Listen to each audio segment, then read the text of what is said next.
আসসালামু আলাইকুম প্রিয় দর্শক, আজ আপনাদের সাথে শেয়ার করছি সাবুদানা দিয়ে বাচ্চাদের চমৎকার একটি খাবার রেসিপি। এই খাবারটি আপনারা সকাল বা বিকালের বা রাতের ভারী খাবার হিসাবেও দিতে পারেন। খাবারটা রান্না করার জন্য এখানে প্রথমেই নিয়েছি আমি সাবুদানা।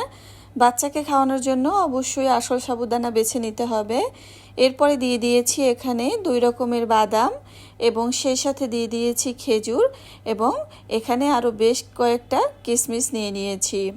প্রিয় দর্শক, এই সমস্ত উপকরণ দিয়ে আর সাবুদানা দিয়ে বাচ্চাকে যদি খাবার খাওয়ানো হয়, বাচ্চা যদি খাবারটা অল্প খায় তাহলে কিন্তু অধিক পরিমাণে পুষ্টি পেয়ে যায়। তো এই তো এখানে সাবুদানাগুলো দিয়েছি এবং কিছু সময় পর আমি আরও ভালোভাবে নেড়েচেড়ে মিশিয়ে দিচ্ছি। আর অবশ্যই রান্নাটা খুবই অল্প আছে, সময় নিয়ে করতে হবে।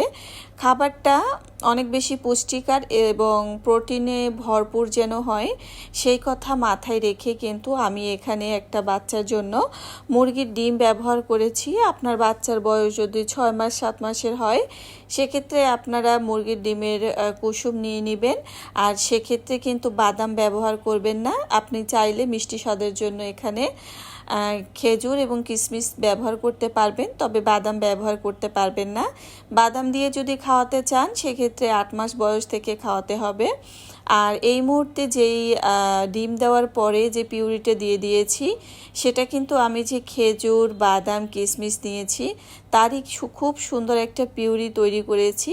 তো সেই উপকরণ কিন্তু আমি এই সাবুদানার সাথে মিশিয়ে দিয়েছি। আর এভাবে দিলে কিন্তু বাচ্চারা খুব সহজেই খেয়ে নিতে পারবে, তাদের গলাতেও আটকাবে না। আর এভাবে যদি খাওয়া হয় তাহলে যদি বাচ্চা অল্প পরিমাণেও খায় তাহলে কিন্তু তারা অনেক বেশি পুষ্টি পেয়ে যাবে। এই খাবারটা আরও বেশি মজাদার করার জন্য এখানে আমি ব্যবহার করেছি ঘি। ঘি দ্বারা খাবার বাচ্চার যেমন দ্রুত ওজন বাড়ায় তেমনি কিন্তু বাচ্চার স্মৃতিশক্তি বাড়াতেও জাদুর মতো কাজ করে। এখানে আপনারা আমি লবণ ব্যবহার করেছি অফ ক্যামেরায়। আপনারা 1 বছর থেকে বাচ্চার খাবারে লবণ দিবেন, তার আগে দিবেন না। তো যাই হোক, এখানে রান্নাটা কিন্তু হয়েই গিয়েছে, দেখে বুঝতে পারছেন। তবে বাচ্চাকে যদি গরুর দুধ খাওয়ান সেক্ষেত্রে দুধ দিয়েও রান্নাটা করে নিতে পারেন। বাচ্চা যদি ফর্মুলা দুধ খায় রান্নার শেষে যে বাটিতে খাওয়াবেন সেই বাটিতে ফর্মুলা দুধ দিয়ে তারপরে কিন্তু বাচ্চাকে খাওয়াতে পারেন। তো বাচ্চার রুচির বিভিন্ন সময় বিভিন্ন রকমভাবে পরিবর্তন হয়।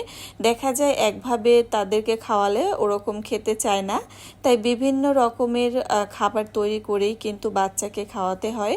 তো এই তো বাচ্চার রান্নাটা খাবারটা কিন্তু হয়ে গিয়েছে। তো এখানে যেহেতু আমার বেবি খাবে আর এই জন্য আমি বাটিতে তুলে নিচ্ছি। আর রান্না করার পরপরই চেষ্টা করি সাথে সাথে খাবারটা মোটামুটি যখন ঠান্ডা হয়ে যায়, মানে উষ্ণ কুসুম গরম থাকা অবস্থায় কিন্তু আমি আমার বাচ্চাকে খাইয়ে দেই। তো অবশ্যই এভাবে একটা খাবার আপনারা সাবুদানা দিয়ে খুব সহজেই রান্না করে নিতে পারেন। আর এই তো এটা কিন্তু বাচ্চার সকালে বা বিকালে দিতে পারেন। আপনারা চাইলে কিন্তু এখানে ওটস দিয়েও রান্না করতে পারেন এভাবে করে, বা ভাতের চালের সাথে সামান্য কিছু পোলাওয়ের চাল মিশিয়েও কিন্তু খাবারটা খাওয়াতে পারেন, মূলত আপনার বাচ্চা যেভাবে খায়। তো এই তো এটা কিন্তু অনেক প্রোটিন সমৃদ্ধ একটি খাবার, যেহেতু আমরা জানি যেমন ডিমে প্রোটিন রয়েছে তেমনি কিন্তু বাদামেও প্রোটিন রয়েছে। তো মাছ মাংস যদি না খায় তাহলে কিন্তু বাচ্চার প্রোটিনের চাহিদা পূরণ হয়ে যাবে এই খাবারটি থেকে। আর এছাড়া কিন্তু বাচ্চার ওজন বাড়বে, বাচ্চার স্মৃতিশক্তি বৃদ্ধিতেও জাদুর মতো কাজ করবে। এতক্ষণ সাথে থাকার জন্য ধন্যবাদ।